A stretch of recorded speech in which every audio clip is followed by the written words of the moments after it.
theme of his service talk for us tonight is how we recommend ourselves as ministers.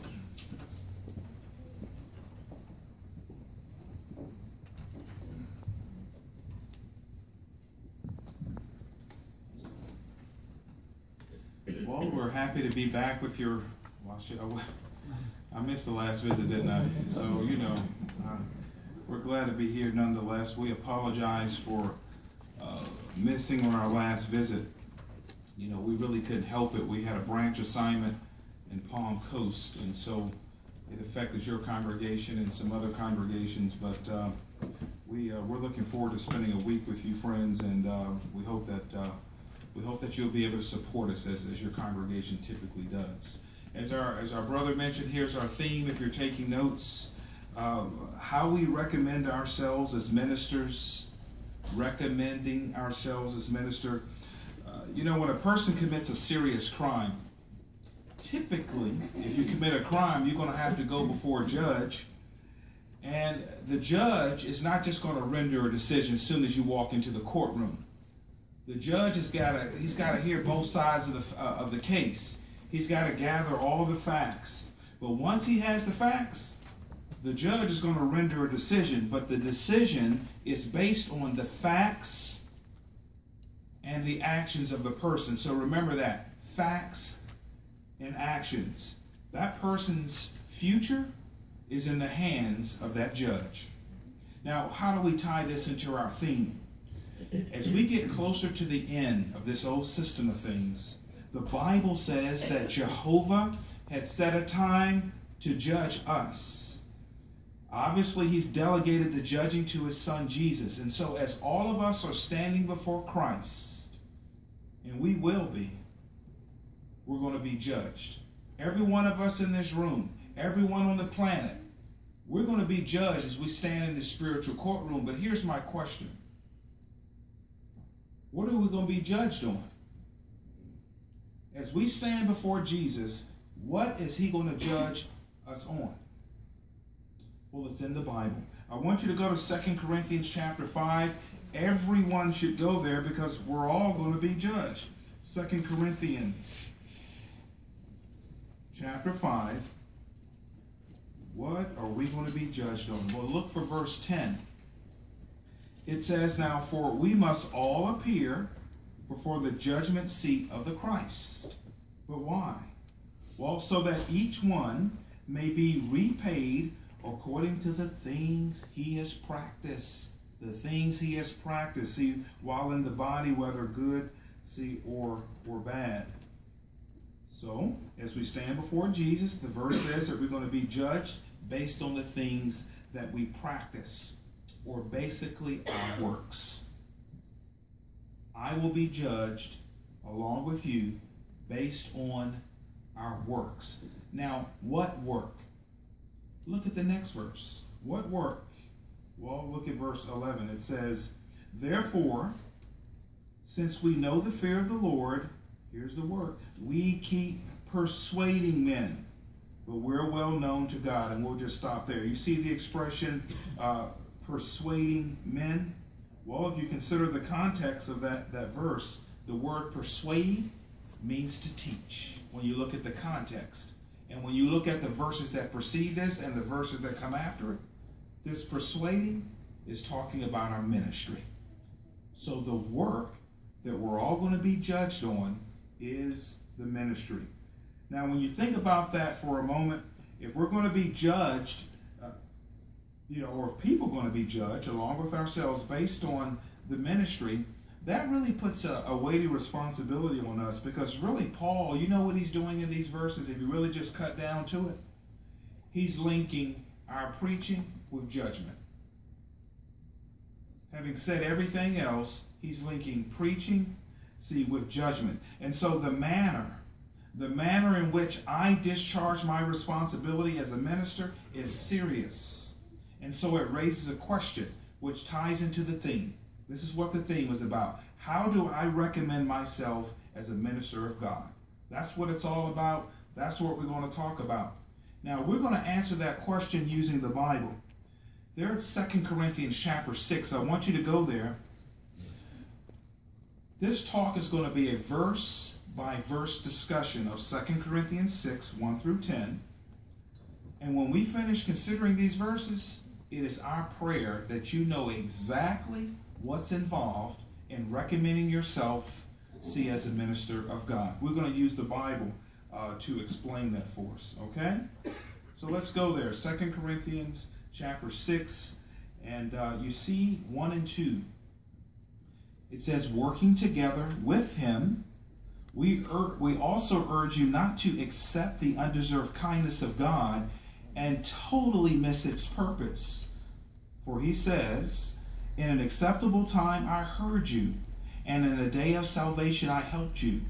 Look, now is the especially acceptable time. Look now. Right now is the day of salvation. Now, you go back to the top of verse 1, you see that? Working together with him. So you would underline or highlight in your Bible, with him. Now, who is that? With him. Well, it's with God. Now, just chew on that. Working together with God. Now, I don't know about you, but when I read that, that's a compliment to me. To be a co-worker or fellow worker with God. You know why that's a compliment? It's because Jehovah could have assigned this ministry to an angel.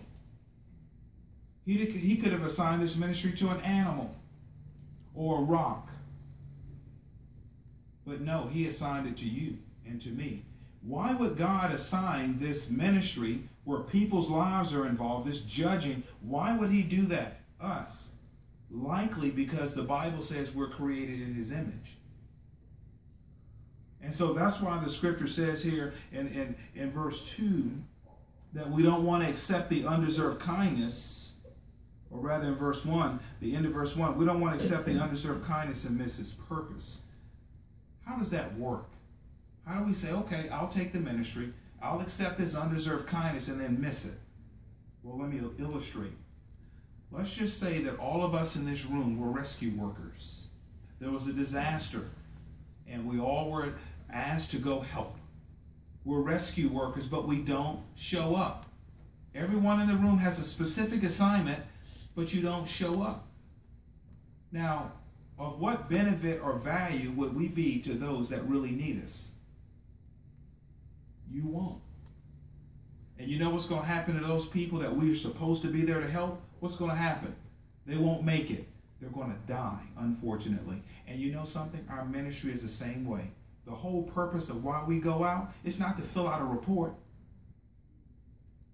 We go out because we're looking for people. The message that we proclaim, it saves people, by the way. That's why we go out. But if we don't go, we are approved to go out, but we hardly go out. If we do go out, of what benefit are we to the people in Gentilly? Of what benefit? These people need us. Now, let me tell you something about our ministry. It's different than a natural disaster. When there's a natural disaster that strikes, we look for people after the disaster. In the preaching work that we do, we're looking for people before the disaster. We're looking for people right now. It's the complete opposite. That's why the scripture says in verse 2, now, you see that? Now is the especially the acceptable time. Now is the day of salvation. What does that really mean? Well, you think about those words, time and day. Those words really imply there's a sense of urgency that should be associated with our work. Here's why our message is urgent, is because there's going to be a time where the earthly part of this organization is going to tell us to stop.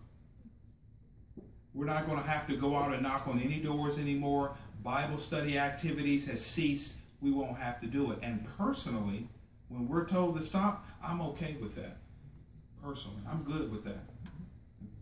Why is the CEO good with that? Well, because I know we're close. I know we're on the precipice of something huge, right? But until Jehovah, through the earthly part of the organization, tells us to stop, We all need to be working. And that's what we're talking about. How can I recommend myself, see, as a minister of God? Now is the time. What a privilege it is to work with God. See? But there's more involved in recommending ourselves as ministers. Let's keep going. Look at verse 3 and then 4. How can I recommend myself? It says, well, in no way are we giving any cause for stumbling, so that no fault may be found. It didn't say with me. It says with our ministry. But in every way, we recommend ourselves as God's ministers. How so? Well, by the endurance of much, by tribulations, by times of need, by difficulties. So let's just stop there. You see, Paul says we don't want to become a stumbling block there in verse 3. We don't want to stumble people. Paul was very sensitive to that. When Paul would go out in his missionary tours, there would be people that, depending on where he preached, would have different cultures. It's just like, we were serving in Florida, Orlando. There's a different culture in Orlando than it is in New Orleans. And likely the next assignment we go to Texas, or if we go to somewhere else, wherever they send us, it's going to be a different culture based on where you go. Paul had the same thing. And there was one place that Paul went, and there were certain foods that he couldn't eat. If he ate certain foods, he would stumble people. And so you know what Paul did? He just ate red beans. I mean, he had to change. He didn't say red beans, but you know what I'm saying. You had to adjust, right? But you know something? The reason why we don't want to stumble people know who we are. They already know when we get there. They already know. And people are watching every little thing. But when you think about small stuff, like neutrality, that may seem like a small thing, neutrality. Now, when we say neutrality, we as Jehovah's people don't get involved politically. We don't go and vote. We don't take sides with people. We just don't do that. Jesus didn't do it. That's why we don't do it. But here's my question, because it could be a little thing. We didn't go in there and vote, but 8 years ago, when the United States, when the government swore in their first black president, did you have a reaction to that? Some of you sound like y'all may have. Really, did you? Did you say, not audibly where people could hear you, but did you say in your heart, it's about time? It's about time. There's going to be some changing going on around. Did you get caught up in that? Again, you didn't vote for him. Some did. You didn't vote for him, but did you vote for him in your heart? What about the existing president? Do you have a reaction? If you do, then are we neutral in our heart? No one can see it. We're not going to vote, but are we voting in here? Recommending ourselves in all things. See, even in small things. Now, speaking of something small, to show you how people watch every little thing we do, there was a brother, this is true, he lived in Texas, and this brother rode the bus back and forth to work, right? Like many people do in Texas and even here. So when the brother got on the bus, he paid his bus fare, right? But the bus driver gave the brother back 25 cents too much. So when the brother got the quarter back, it was too much money. He sat down in his seat. He was like, man, what am I going to do with this 25 cents? Maybe I'll just keep it. The bus fare is inflated. Jehovah knows I could use a few extra, pennies. I'll just keep it. He was thinking that. What would the brother do? Would he keep the 25 cents? Well, meanwhile, they got to the stop. And as the brother, was approaching getting off the bus, he approached the bus driver because his conscience kicked in. He couldn't keep it.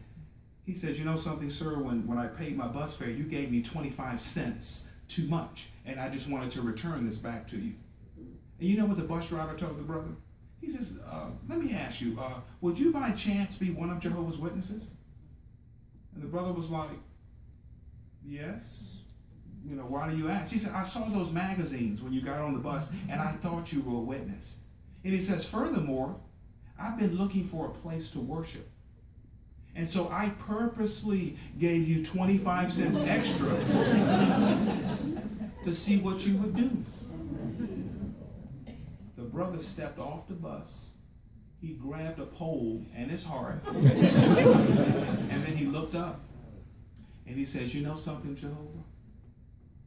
I almost sold your name for 25 cents. People are watching. It's just a quarter. People watch every little thing that we do.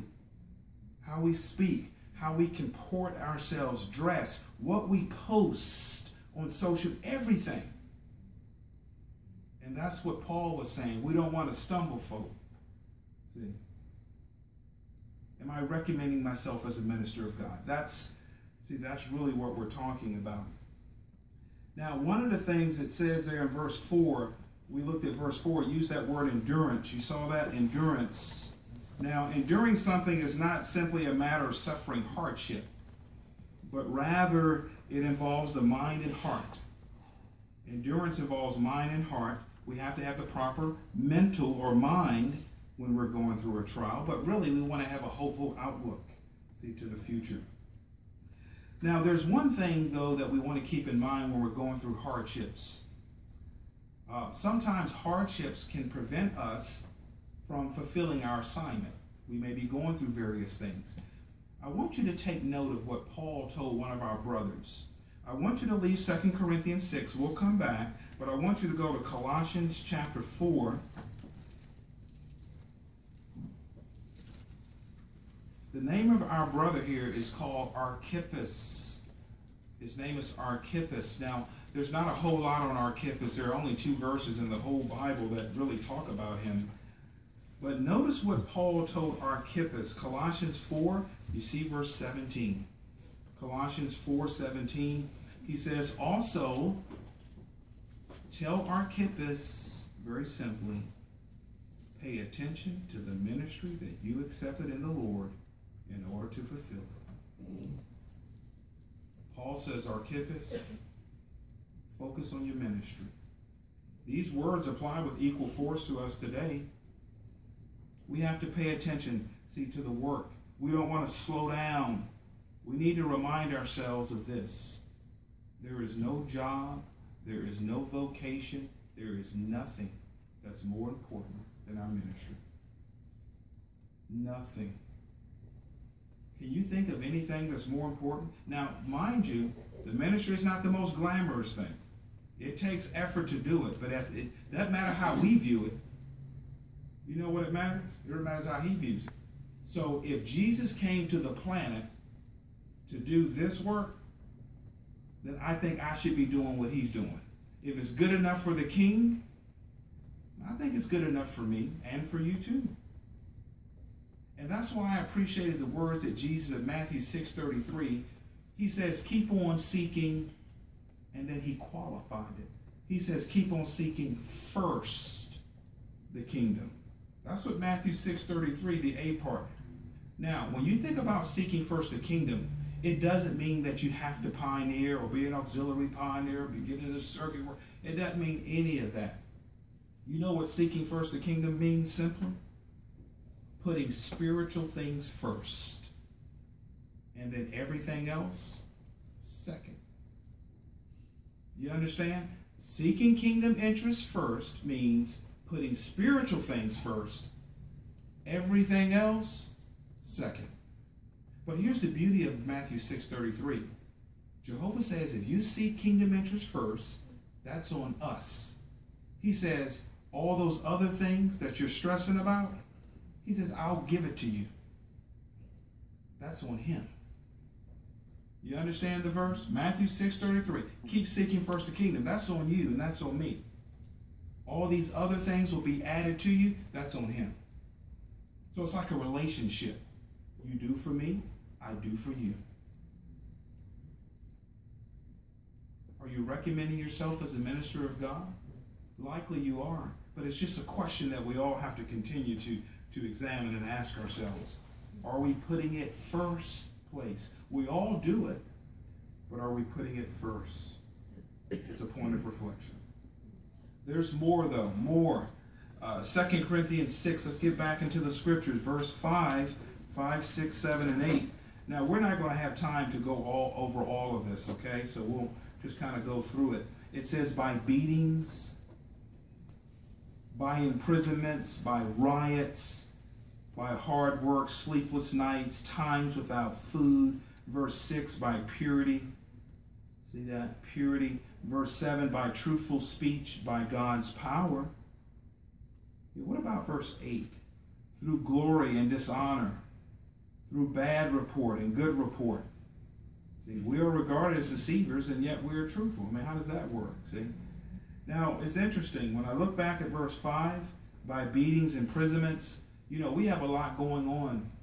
Some of the brothers have talked about Russia and different things. I think the brother may have mentioned that in his prayer. You know, you've seen what's going on in Kazakhstan, you know, where it's the same thing that's going on in Russia is going on over there. And those are bad reports. Those are bad reports. The only good about it is fulfilling Bible prophecy. So you got to look at the positive of everything that goes on. Remember in Revelation, some of our brothers will be thrown into prison. This is all prophecy. So if there's any good, it's that. That means we're getting very close, but it's a bad report. Sometimes there's good press. But whether we get good press or bad press, we just got to stay even keel. We got to continue to recommend ourselves as ministers of God. When it talked about beatings and imprisonments, we thought about what's going on in South Korea, you know, Singapore, you know, Eritrea, places like that. You know, we got 400 and some of our brothers approximately. I didn't check the website today, but the last I checked, it was like 458 of our brothers in those three places alone. Maybe Kazakhstan is in there now. The majority, though, of our brothers are in prison are in South Korea. The majority, the vast majority, South Korea. And let me tell you, South Korea is, it's hard on the brothers. You know, last November, the governing body had a special convention in South Korea. And I thought it was very nice of the brothers. After the convention, the government allowed our brothers to go and visit some of the brothers in the prison cells in South Korea. There was one brother in particular, and this is an experience that was related to me from another circuit brother that actually spent time there. And the brother's name in prison was Brother Yangwon Park. He was baptized only a year. And when the brothers went to see Brother Park, you know, if you're in jail, you're thinking, oh, you know, people are moping around. Brother Park was excited. He was happy. He was like, hey, brother, you know, he was happy. Brother, like, you know. And let me tell you, Brother Park was in the prison cell with 12 other brothers. The prison cell is about from this lectern over to the wall, about here, 12 by 12, somewhere about. They had one toilet. The toilet was in the center of the 12 by 12 block. 12 brothers, one toilet, no mattresses. They all slept on the cold, hard floor. But when the brothers went in to see him, the brothers were like, hey, let me tell you about my Bible reading. What was going on? The prisoners, the inmates were so happy and upbuilt. You think those brothers are recommending themselves as God's ministers? I think so. What's going to happen when we're incarcerated and put in those situations? Does a prison cell define who we are? Does it? We'll see. Does a prison cell define who you are? We'll see. It could happen to any of us. You don't think Satan is going to try to really work on us even more? The United States is part of prophecy in the book of Revelation. Come on. It's coming. To what extent, degree, we don't have those details. We have to recommend ourselves now as God's ministers. See? You know, let me tell you about even the young ones in South Korea. When you get 18, 19, and 20 in South Korea, it's different than the 18, 19, and 20-year-olds here. So in this country, you get 19, 20, if you're a male, In this country, you say, I'm going to go to Bethel, or I'm going to, go take a trade, I'm going to go to college or whatever, but be a pioneer. In South Korea, 18, 19, 20 years old, you know what happens? If you don't join the military, you're going to jail. You don't go to the military, you're going to jail. There's no option. I'm going to go to college. Nope. You go to college after jail. If you get out. You think our young ones in South Korea are recommending themselves as ministers of God? See, we don't think about it. It's a world outside of New Orleans. There's a whole other world out there. We got to look at the big picture. That's why the governing body is publishing this stuff on the website. So when you read it, that's why we're going over these examples in the scriptures, so that when we are confronted with it, that we can reflect on what our brothers did and what they're going through right now. This is not just a good read. Your brothers are going through this. And we might very well go through it as well. But it doesn't matter, because you know what you friends are going to do? You're going to recommend yourself as God's minister. Because you're in it because you love God. If we don't hardly do it now, when pressure is applied, you think we're just going to miraculously start doing it? Mm-mm. So really use this information. May this information really touch you and cause you to think about your ministry. Remember, it's not about pioneer. It's about doing the very best you can with your circumstances. Some are dealing with health problems and things. You can't help it. Just do the best you can. Some of you are raising a family. Just do the best you can. But just continue to recommend yourselves, see, as ministers. You know, the verse says by purity. You saw that in verse 6, purity. See, that's talking about Satan will use entertainment, electronic association. Electronic association. When we say electronic, and we don't have a lot of time to really explore this, but basically what we post on social media. Whether you're working on Foursquare, Snapchat, Instagram, whatever platform you're on, nothing wrong with any of those platforms. There's nothing wrong. What are you posting? The people that follow you, what are they posting? People get on these websites and there's apostasy all over the place on these platforms. And then our brothers and sisters, they start, is this really the truth? What is this? They start seeing all this propaganda on these social media platforms. There's nudity, pornography, it's all out there. Yeah, we're not bashing platforms, because there's good stuff that you can do out there. But Satan is trying to stain us. If you see an image that's inappropriate and you don't turn away, it could burn something in there, and it could stain you. Just that one little glance could stain you. Remember David? He looked at Bathsheba, and he kept looking. Next thing you know, see? So just don't discount those things. So be careful when you're out there. Limit it if you don't have control. See? Purity. That's what verse 6 is, purity. We recommend ourselves clean, purity. See, verse 7, by God's power. See, we're not self-reliant. See, verse 8, we recommend ourselves as God's ministers through glory and dishonor. Now, when you think about your congregation, well, before we do that, let's get to the last two verses. Again, we're talking about this ministry of reconciliation, verses 9 and 10. Really, well, verse 9 says, as unknown, and yet we are recognized. As dying, and yet look, we live. As punished, and yet not handed over to death. Verse 10, as sorrowing, but ever rejoicing. As poor, but making many rich. As having nothing, and yet possessing all things. And I appreciated that last point. Having nothing. Basically, he was saying we're broke. How can you be broke, have nothing, and then possess all things? What's that all about? What was Paul talking about? Don't have nothing, but I'm possessing all things. He was talking about spiritual money. Paul wasn't worried about this. He was worried about that. He wanted to please God. He knew that if I can maintain my faith here, it's all good there. I don't have nothing here, but I'm rich. I possess all things. I have a relationship with God. So what we've accomplished here in this world, what you own, what you possess, how you look, what privileges even in the congregation. You know, when you look at all of it, when you put it all together, you know what comes to mind?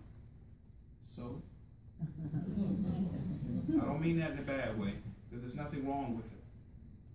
What's most important when you compare it to spirituality, that's why we say so.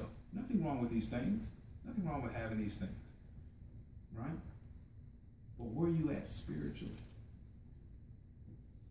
That's what we're talking about. Your congregation is doing very well.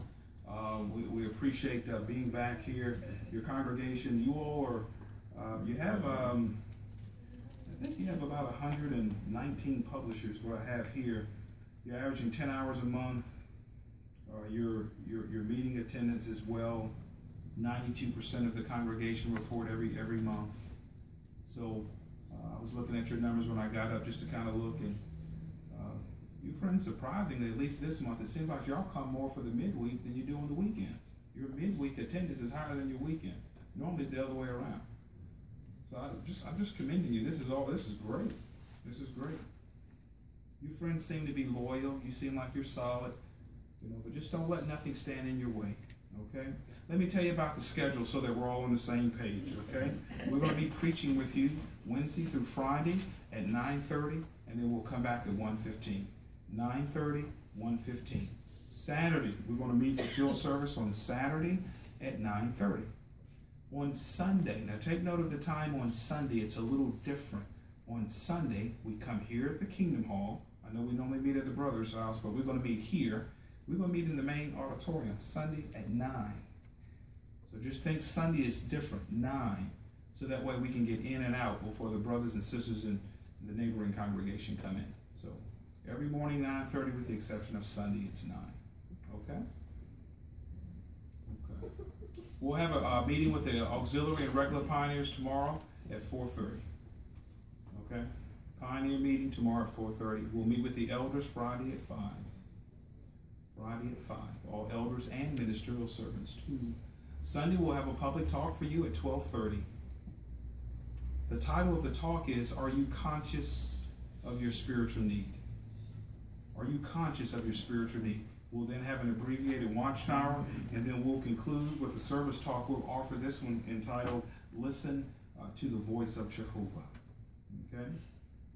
So I think that's it. Hopefully we didn't miss anything. So that's our week with your congregation. So cherish your privilege to work with God. That's a privilege to work with Him. Remain busy in the ministry of reconciliation. And you know something? If you do so, when Jesus sits down on the throne to judge, you won't have anything to worry about.